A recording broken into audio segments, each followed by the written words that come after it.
We are in middle of Torah Yudchet Likutei Moharan, called Kartalita, the treasure chest. And we are up to part 8, part Chet in this Torah. Rabbi Nachman in this Torah taught us about the crown of compassion. He taught us about fulfilling the purpose for why Hashem created the world. He taught us about how this purpose, why Hashem created the world, this initial intention that Hashem had in creating this world, is called Techeilet. It's called Techeilet, which means the final purpose.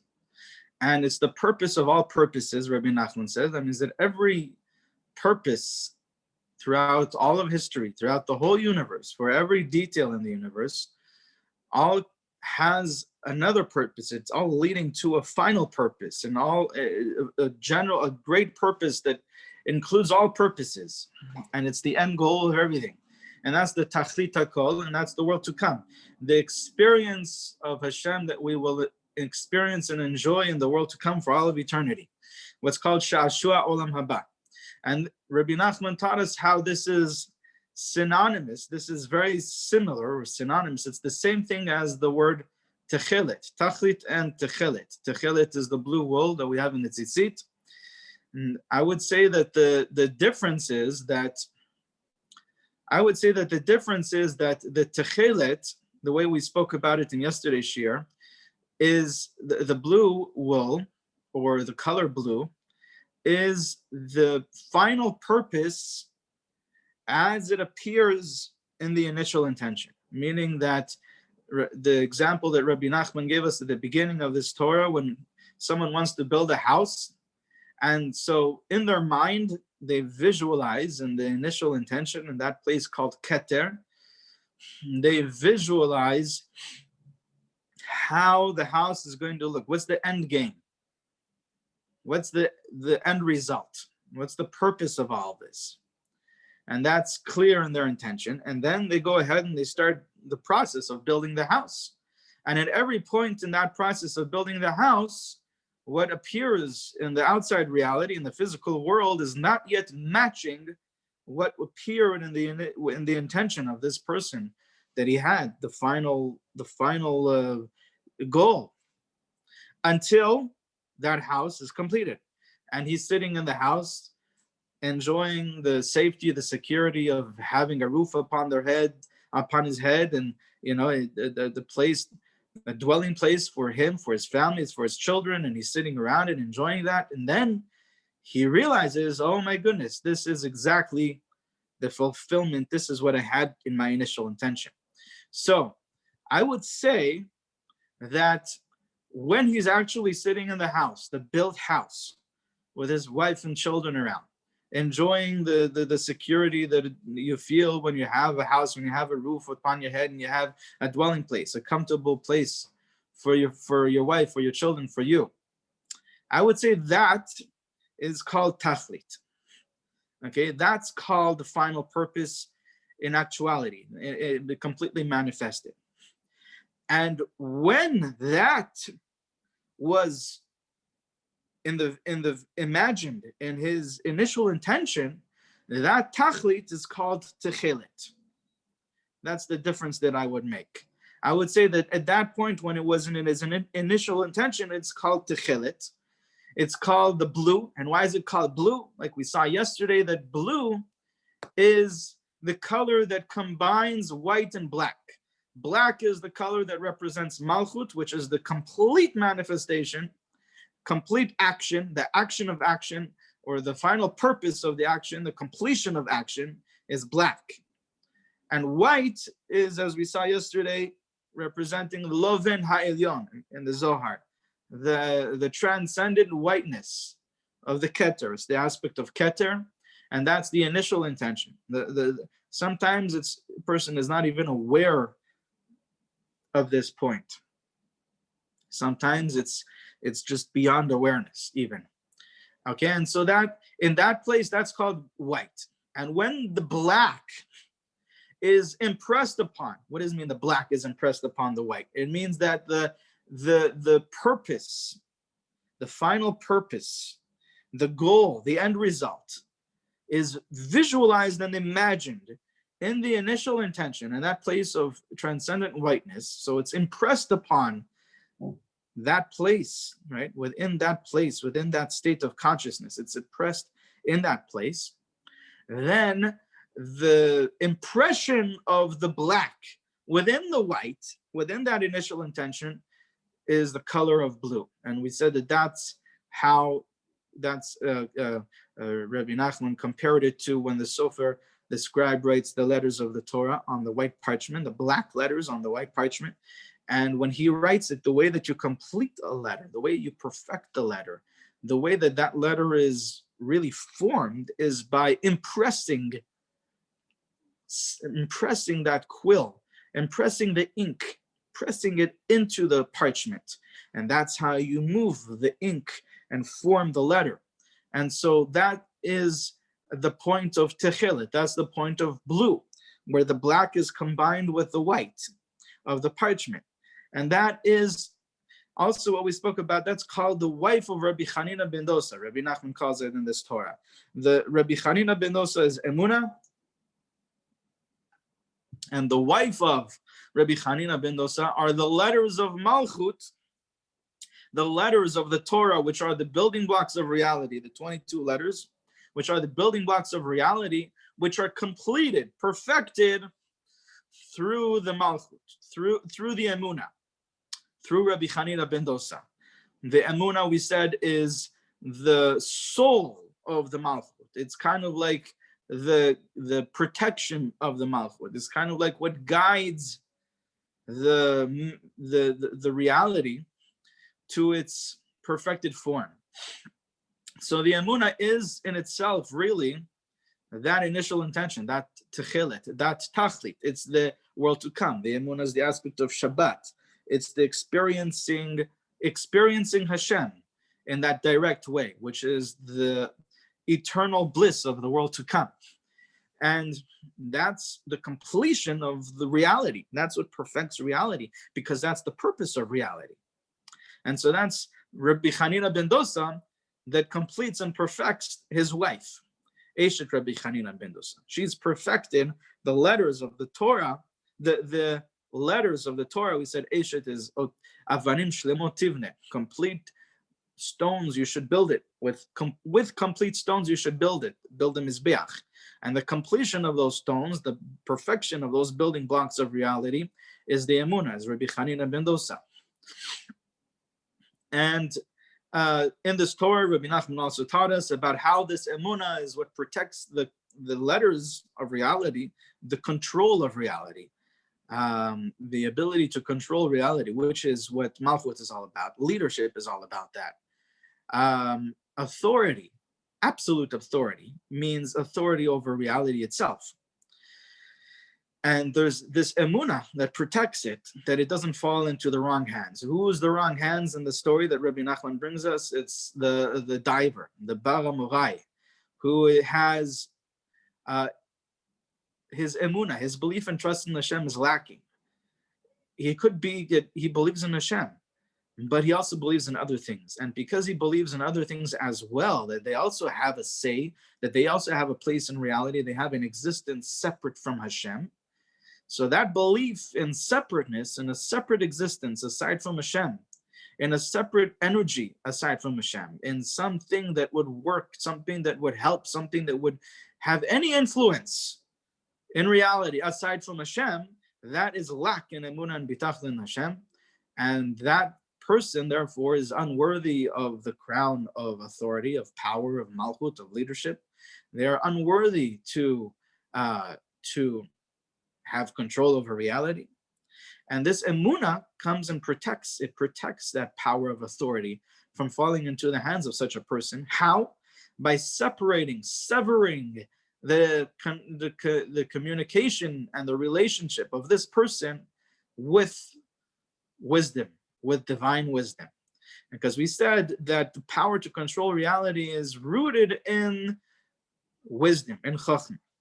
Okay, the power to guide others and to lead others and to to have malchut, what's called malchut, is rooted in wisdom. And that's how you run a country. That's how you lead people, and you guide them with that wisdom. Otherwise, without the wisdom, without the relationship with wisdom, without that connection to wisdom, to chachma, then the power, the authority that a person may have is only on the surface. It's only for just appearances, right? And it's short-lived, it's temporary, as we saw. And so the Emunah comes and protects this malchut from falling into the hands of such a person by severing that person's connection to wisdom. And sometimes Rabbi Nachman said this person can empower and do not empower the opposite of Emunah. They can empower the corrupted belief systems. They can empower and perpetuate and increase and spread the atheism and the idol worship and for a lot of, even, there are some religions that believe in God, they believe in Hashem, the one that has power over everything, but they also believe what's called in the Rambam shituf.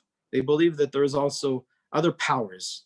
Okay, and this is exactly what Rabbi Nachman is speaking about here, the Baramurai that believes in other things as well. Okay, they can believe in God, yeah. And so you have some people from other religions that say, oh, we all believe in the same God. But as long as they also believe in something else aside from God, in some other person, someone that is the son of God, for example, right? And he has a power and he has a say in the matter, then that is lack of Emunah and Bitachon Hashem. There's only one power and one existence in the whole universe, and that's HaKadosh Baruch Hu. And so when they perpetuate the opposing belief systems, the belief systems of all these other idol worshippers and heresy, heretics, that's what kfira is, and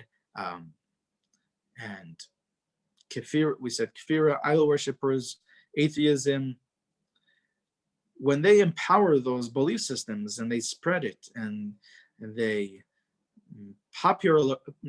make it popular, popularize it, yeah. So what they're doing is they are cutting off the Emunah from the Malchut, and then that Emunah is not able to protect the Malchut.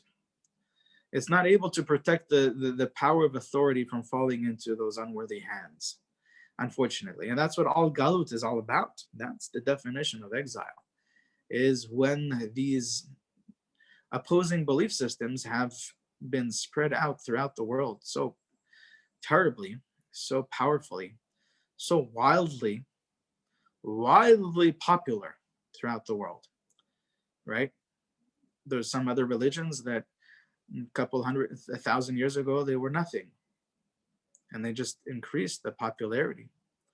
And as the popularity of these other religions increased, our exile increased. All the terrible things that we've been through and the different exiles in the Crusades and the Spanish Inquisition and all these, and the hands of the Christians, at the hands of the Muslims, all of that was when these other religions, when their belief systems were spread throughout the world like wildfire. And that's when the crown of authority, the crown of Malchut, is in greatest exile, because it is disconnected from the Emunah that protects it. That's what Rabbi Nachman talked about in this Torah.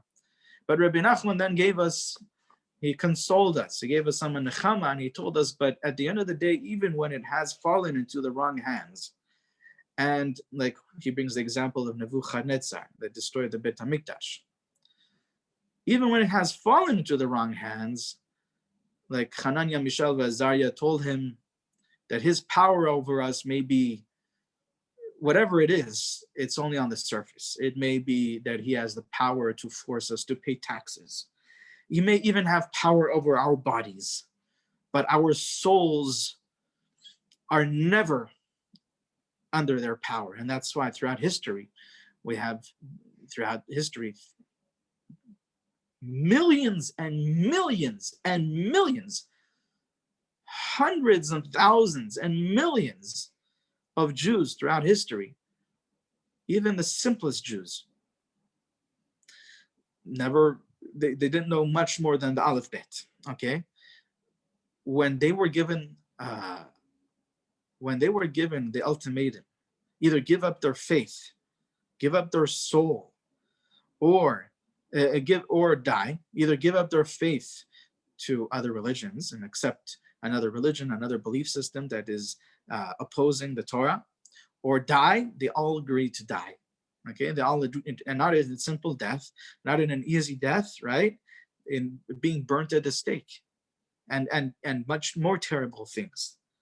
Okay, and that is just proof of what we're saying here, that at the end of the day, even if the crown has fallen to the wrong hands, to the hands of that Bar Amurai, to that diver, right? We spoke about, to Nebuchadnezzar, but his power is only on the surface. His authority is only on the surface. True authority is only in Hashem's hands at the end of the day.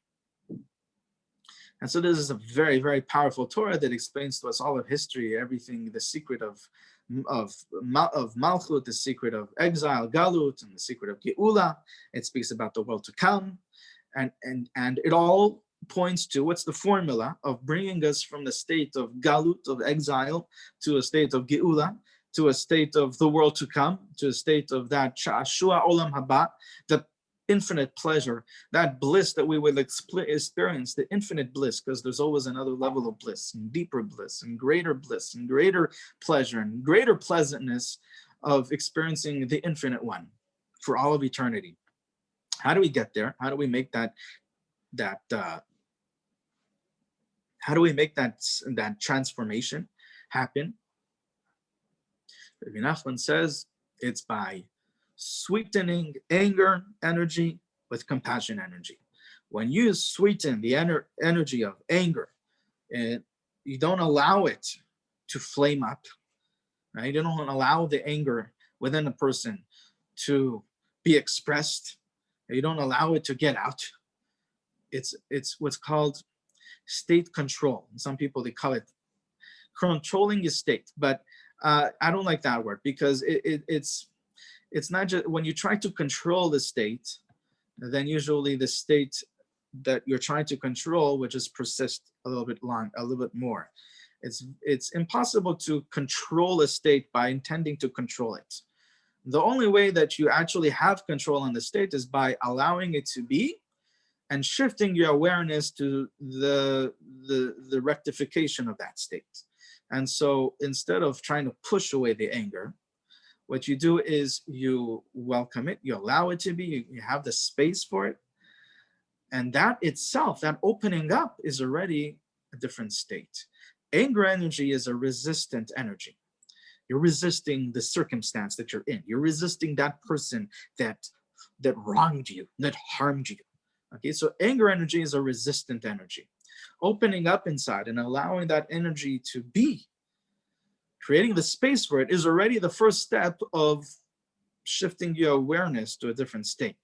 And then you are able, from that open state, to focus on your heart, as we saw about. What are my feelings and needs behind this anger?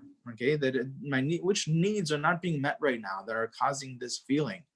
Okay, and what are the needs of this person behind the feelings, right? He has certain feelings that cause him to behave in this way. And so then you're connecting to your heart, and then you're connecting to the inner world, and then you're opening up to the recognition that beyond all these feelings and needs, there's the energy of life. There's the one force that unifies all of the universe, all of existence, and that's HaKadosh Baruch. And that's the Emunah. So the first step is to open up, allow the anger to be, create space for it, and that in itself is a sweetening. Then you focus inward to your heart. What is alive in me? What are the feelings and needs behind this? What are the feelings and needs behind that person's behavior? Compassion towards myself, compassion towards the other person. And that brings me to a state of Emunah, because now I'm focused on what's behind. And the source of everything is HaKadosh Baruch Hu, is the unifying force. And that sweetens the anger energy. It crowns the malchut with compassion. It's the malchut is protected with emunah and crowned with compassion. And then you are returning the crown of leadership, which is the crown of compassion, to all of those holy, humble souls, those souls that are called Noach, that are called Moshe, that are called David HaMelech, that are called Mashiach. Okay, they are the ones who are worthy of leading the generation. Okay, they are the kings of reality, the kings of the universe. And you're crowning them with the crown of compassion, the crown of leadership, to guide us to that final purpose. And that's what this Torah is all about. And so let's see a little bit inside in Ot Chet. Ot Chet, וזה דווקא בת קול היא שיצאה, כי מבחינת בת קול התכלית של כל הדברים, היינו שמהפך כל דבר מראשו לסופו שהוא התכלית, מבחינת איזהו חכם הרואה את הנולד, שהוא הסוף והתכלית. And so he says, this is why in the story of Rabbi Yonatan, that this Torah is based on, there was a heavenly voice that came out, a bat kol that came out and exclaimed, what do you want with the treasure chest with this treasure chest that belongs to the wife of Rabbi Hanina ben Dosa, that she stores in it the Techeilet, the blue wool for the tzaddikim in the world to come. So Rabbi Nachman says, what's the significance of the bat kol in this story? So the bat kol is a heavenly voice, right? But the heavenly voice, but in Hebrew, okay, bat kol also means an echo. Bat kol is also an echo. And so there's a significance to that in this story. Okay, and Rabbi Nachman explains that that's why there's the bat kol that comes out, because bat kol represents the final purpose of everything. The final purpose of everything is it's the catalyst that transforms everything from its beginning to its end. Okay, this is exactly what we're speaking about. The beginning of everything is the initial intention that we call Techeilet, the blue wool. And the end of everything is the final purpose that we call Tachlit. And bat kol is something that, if you pay attention, he's going to explain how, but bat kol is something, the significance of bat kol is that it is something that transforms the beginning to an end. Okay? And Rabbi Nachman brings the Gemara that says, Ezeu chacham haro'eh tanolad. It's also a Mishnah. Ezeu chacham haro'eh tanolad. Who is wise? Who is a wise man? The one who sees the final purpose, that which will be born, the birth of the fruit, okay, the fruits of the tree, or the birth of the children is the final purpose of everything in the world, right? And that's why in Parshat Noach, for example, right at the beginning, it says, Ele toladot Noach. These are the children, the offspring of Noach. Noach ish tzaddik. And then it starts speaking about his praises, his righteousness. And Rashi says, oh, how is the righteousness of Noach the answer to the offspring of Noach? It says, these are the offspring of Noach, and then it goes on to tell us about his righteousness. And Rashi says that Ikar todotem shetzadikim Torah ma'asim tovim. The offspring of the righteous is their righteousness, their good deeds, and their Torah, their mitzvot. And why is that? The reason is because that's the fulfillment of the purpose in this world. And so just like in the physical world, and this is a metaphor for the spiritual world, but in the physical world, every organism, when it comes to its complete state of maturity, the ultimate state of its maturity is when it has given off offspring, when it has children. A tree, a person, fish, insects, animals, whatever it is, as soon as when it's come to that complete maturity, it's not complete its maturity unless it has given off children. It has now produced children, right? The continuation. And so that's the fulfillment of purpose. And so by tzaddikim, righteous people, they are aligned with the real purpose, okay, which is Torah and Maasim Tovim, that experience of what we call Shashua Olam Haba, experiencing Hashem in the greatest way, that direct experience of Hashem. Okay, and so Ezo Chacham, who is wise? One that sees the future. What does that mean? That means that he sees the Techeilet. He sees that which is born. He sees the final purpose. And how do you get from that place of chokhmah, from that initial intention, all the way to the final purpose? That's the batkol. Okay, that's what the batkol does. And how do we see that? What is the significance of the batkol? Rabbi Nachman says, "Ki batkol hu ma sheshomin kshe'echad motzi kol bayar או במקום אחר, אז שומע כאילו אחר גם כן מוציא קול כזה. וזה אנו שומעים בחושנו, כשאדם מוציא איזהו דיבור, אז זה שומעים גם כן זה הדיבור בעצמו. נמצא שהבטקול מהפך את הדיבור מראשו לסופו, ומקרב סופו לעצמו. למשל, כשאדם מוציא דיבור של ברוך, בוודאי יוצא האות ב' בראשונה, ונתרחק מהאדם, ואחר כך מוציא הרי של ברוך, ואז הרי קרוב אל המוציא מהבית, וכן החב שמוציא באחרונה, הוא קרוב לאדם הזה יותר מהרש. והבטקול לוקחת זאת התיבה ברוך, ומהפכת אותה מראשה לסופה, ומהפכת את הבית שתהיה קרוב לאדם יותר מהרש, והרש מהחף. נמצא שהחף שהיא סוף ותכלית של התיבה, שהייתה רחוקה מתחילה מהבטקול בתכלית הריחוק, עכשיו היא קרובה בתכלית הקירוב, כי כן אנו שומעים שבטקול מוציא תיבת ברוך, בתחילה ב' ואחר כך רש ואחר כך חף. נמצא שהחף שהיא התכלית שהייתה מתחילה בתכלית הריחוק מהבטקול, עכשיו מתקרב בתכלית הקירוב, כי הבטקול הפך את התיבה. So רבי נחמן, וזהו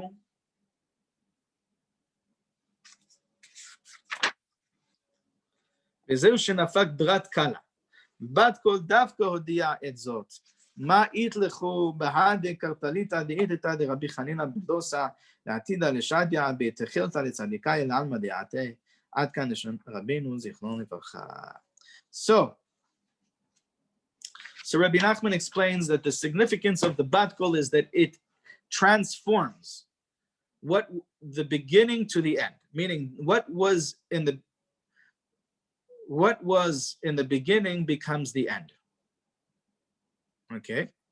And therefore, what is in the end, is exactly what was in the beginning. And that's the fulfillment of a purpose, is exactly that. Because we said that when you have the initial intention, that's at the beginning. And that which you had in the initial intention is now in the end. And so that which is now in the end, the final purpose, the manifesting of that final purpose in the outside world, in the physical reality, in reality,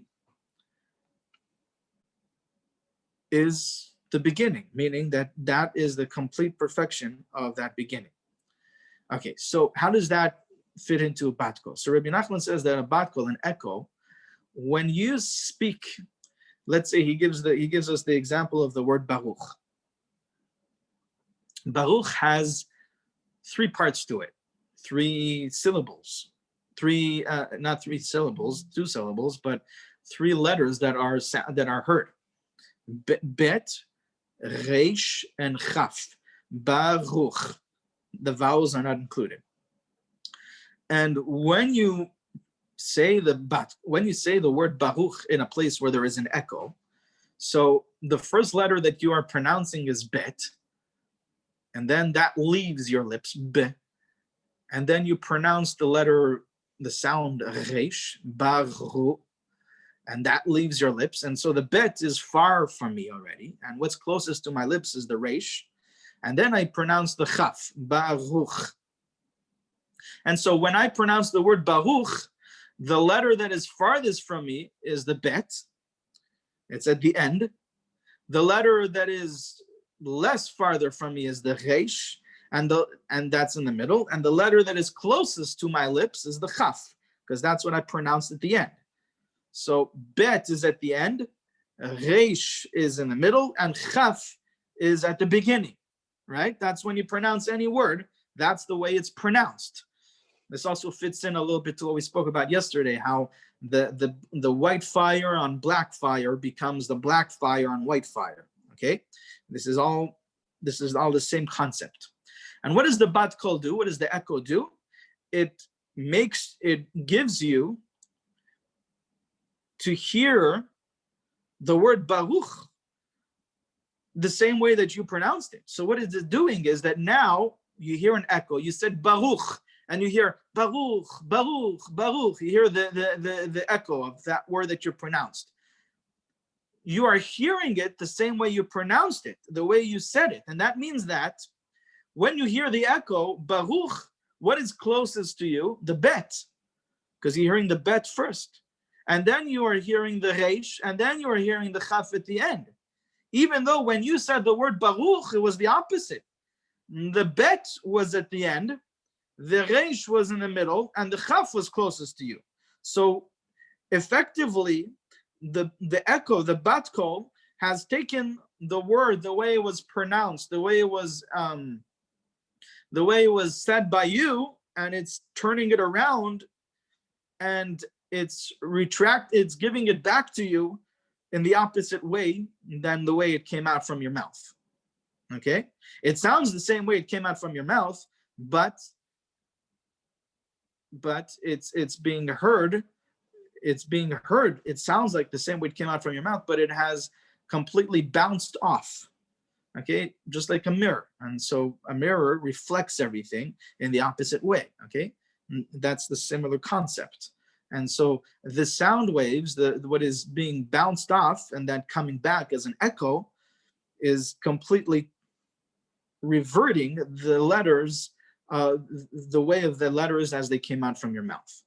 Okay, so first when they came out from your mouth, the bet was farthest from you, then the resh, and then the chaf was closest to you. And so you would say chaf, resh, bet.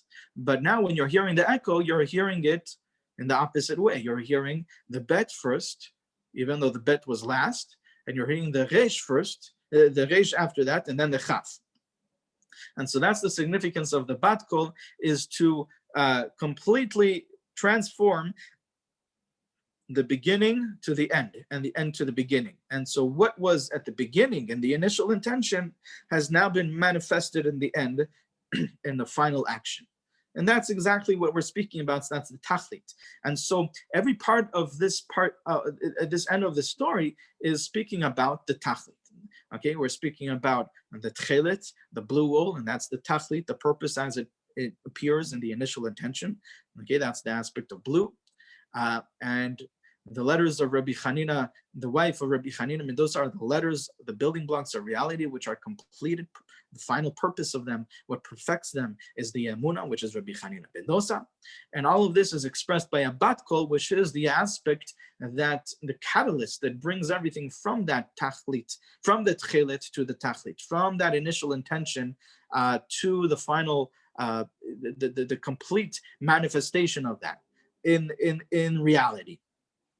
And that's what Rabbi Nachman, how he ends off this Torah, explaining that that's why it was specifically a bat kol, this echo or this heavenly voice that expressed.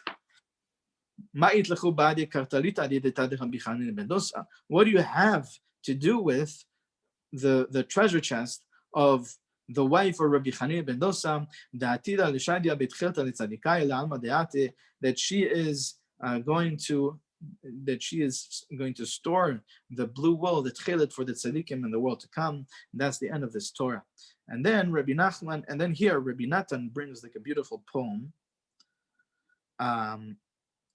because we now finished the stories in the Gemara that start off with Mishtai. He recounted this story, recounted that story. We had a couple Torahs, one after the other, that were explaining these stories in the Gemara. This one recounted like this one related like that. And so he brings a beautiful poem. Until now, until here, Hashem's compassion has helped us to finish expressing these, explaining these stories, these Mishtai, these stories from the Gemara that are brought in the Gemara next to the stories of Rambam Bar Chana. That the Tanaim and the Amoraim of the Gemara hid within these stories, and all these secrets of Hashem, like we saw just in this tiny story, this Torah that we just spoke about, that Rabbi Nachman explained to us, how in this tiny story that we just read, all of the secrets of exile and redemption and the final purpose of the world and the tikkun of Malchut is all hidden and is all alluded to in this story. Now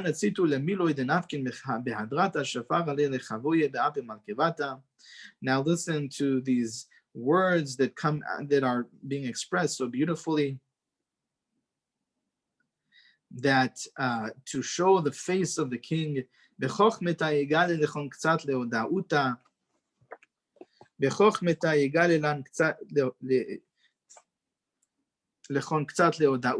wisdom, it will reveal to you, to know.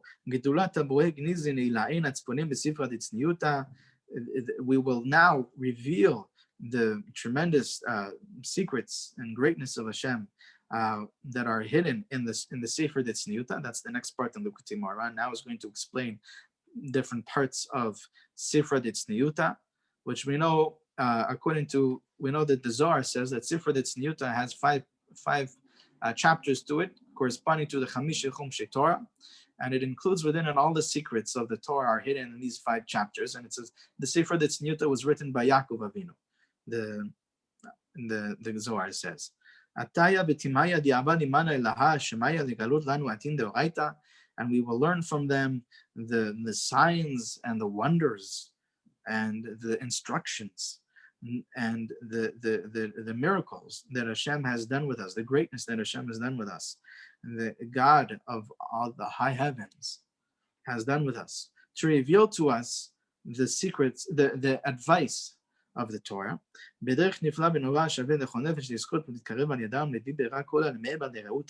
in a beautiful, wondrous, amazing way that is understandable by everyone, in order to merit through it to become close to Hashem, to the creator of all, and to fulfill his wishes, to fulfill his will, which is the Torah and the mitzvot.